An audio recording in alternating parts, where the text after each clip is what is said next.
காஞ்சிபுரம், திருவள்ளூர், செங்கல்பட்டு மற்றும் ராணிப்பேட்டையில் மழைக்கு வாய்ப்பிருப்பதாக தெரிவிக்கப்பட்டிருக்கிறது. 5 மாவட்டங்களிலும் அடுத்த 2 மணி நேரத்திற்கு இடியுடன் கூடிய மழைக்கு வாய்ப்பிருப்பதாக வானிலை ஆய்வு மையம் தெரிவித்திருக்கிறது.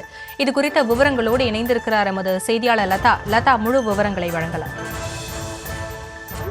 5 மாவட்டங்களில் இடியுடன் கூடிய மிதமான மழைக்கு வாய்ப்பிருப்பதாக வானிலை ஆய்வு மையம் தெரிவித்திருக்கிறது. சென்னை, செங்கல்பட்டு, காஞ்சிபுரம், அதே போல பார்த்தோம் அப்படின்னா ராணிப்பேட்டை உள்ளிட்ட 5 மாவட்டங்களில் அந்த மழைக்கான எச்சரிக்கை என்பது கொடுக்கப்பட்டிருக்கு. ஏற்கனவே பார்த்தோம்னா தென்மேற்கு பருவமழை என்பது கேரளாவில் தொடங்கி கேரளாவை ஒட்டி இருக்கக்கூடிய தமிழக மாவட்ட பகுதிகளில் அது விரிவடைந்து மழை என்பது பெய்து வருகிறது. மறுபுறம் கோடை மழை என்பது தமிழகத்தில் பரவலாக பெய்து வரக்கூடிய ஒரு சூழல்ல தமிழகத்தில் வரக்கூடிய 5ஆம் தேதி வரை மழைக்கான அறிவிப்பானது இன்று மதியம் கூட வானிலை ஆய்வு மையம் வெளியிட்டிருந்தது.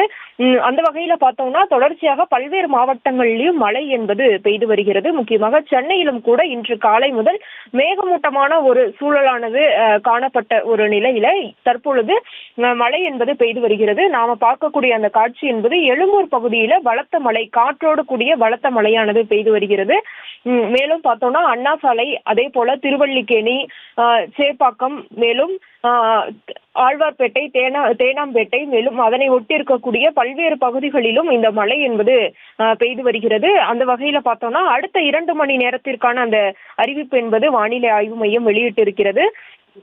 சென்னை, திருவள்ளூர், காஞ்சிபுரம், செங்கல்பட்டு மற்றும் ராணிப்பேட்டை ஆகிய 5 மாவட்டங்களின் குறிப்பிட்ட இடங்கள்ல அடுத்த 2 மணி நேரத்தில் இடி மின்னலுடன் கூடிய மிதமான மழைக்கு வாய்ப்பிருப்பதாக வானிலை ஆய்வு மையமானது தெரிவித்திருக்கிறது. அந்த வகையில அந்த கோடை மழை என்பது பல்வேறு மாவட்டங்களிலும் பெய்து வரக்கூடிய நிலையில தற்போதைய வானிலை மையத்தினுடைய அறிவிப்பாக இது இருக்கிறது.